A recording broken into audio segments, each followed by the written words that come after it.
And now, Module 4, the last two mind games, negative projections and negative forecasting. Jane wears a new dress to work, and she's passing the desk of one of her co-workers, Ben. He glances at her but doesn't smile. Immediately, Jane presumes that Ben thinks her dress looks awful, and that's the reason he didn't smile at her.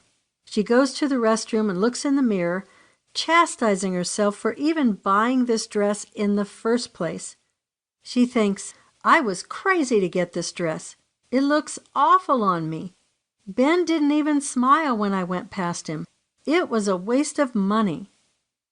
With this mind game, your thoughts tell you what other people are thinking. At least you think you know. You're reading their minds, or you think you are.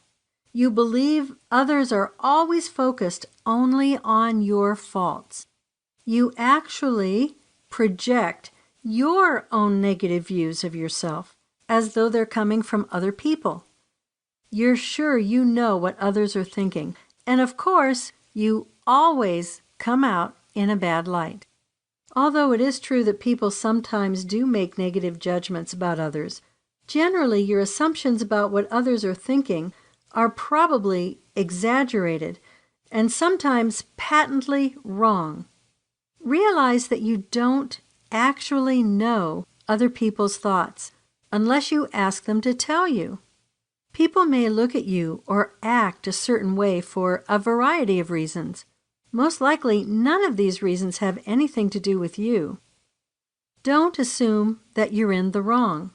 People may look at you a certain way or may act a certain way, but that doesn't mean that they're thinking poorly of you. Don't take it personally. Don't take personally what others say or do. Realize that every person is in their own world, and believe it or not, you're not the center of every person's world. Every person has their own moods and their own way of looking at the world. You can ask people if they're upset about something concerning you, but don't imagine that you are the reason all the time. So Jane has been thinking negative self-talk. I was crazy to get this dress. It looks awful on me. Ben didn't even smile when I went past him. It was a waste of money. Here's positive self-talk she could use instead. Ben just looked at me without smiling. I have no idea why, but I wish him the best. Now, what project do I start with today? Negative forecasting. Craig has made 2 mistakes at his job in the past few months. They were small mistakes, and he was able to correct them fairly easily once they were pointed out to him by his supervisor. He has a performance evaluation coming up tomorrow, and all he can think is, I'm sure I'll get fired. My supervisor had to tell me about those terrible mistakes, so I'm going to get the worst performance evaluation of my career. And then he'll give me my pink slip. I know it. What will I do for money? Where will I live? How will I live? My parents sure are going to be upset. Craig can't sleep that night and gets into work late.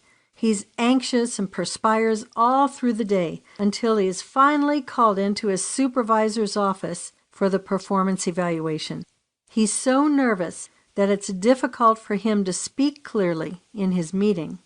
Negative forecasting is related to negative projections. With negative projections, you're projecting in the present on what you think someone is doing.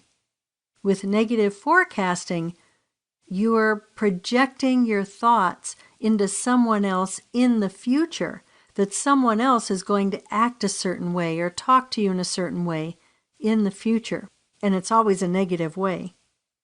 You assume that things will turn out badly, much worse than you have reason to. You overestimate the negative consequences of whatever it is you're thinking is going to happen. So Craig is imagining what his life is going to look like after he gets fired. He's not going to have enough money. He's not going to know where he's going to live. His parents are going to have a bad opinion of him because he couldn't keep his job. You foresee a catastrophe is going to happen, the absolute worst that could happen. And these thoughts in your mind cause you great anxiety and apprehension. You're very afraid of what's going to happen in the future. To challenge this type of negative self-talk, realize that your worst-case scenario is often overstated and melodramatic. You make a big drama out of it. It could even be outlandish and implausible. It couldn't possibly happen. So it's important to have an accurate perspective on what could happen. And then once you've identified this accurate perspective, reinforce the belief in your own ability to handle whatever comes your way. So here's Craig's negative self-talk again. I'm sure I'll get fired. My supervisor had to tell me about those terrible mistakes, so I'm going to get the worst performance evaluation of my career, and then he'll give me my pink slip. I know it. What will I do for money? Where will I live? How will I live? My parents sure are going to be upset. Here's the positive self-talk that Craig could have.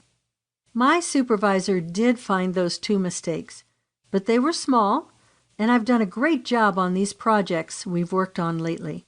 If he brings it up in the performance evaluation, I'll explain why I made those mistakes and emphasize all the good work I've done. Even if I do get a pink slip, I know I have the skills and experience to find another job soon.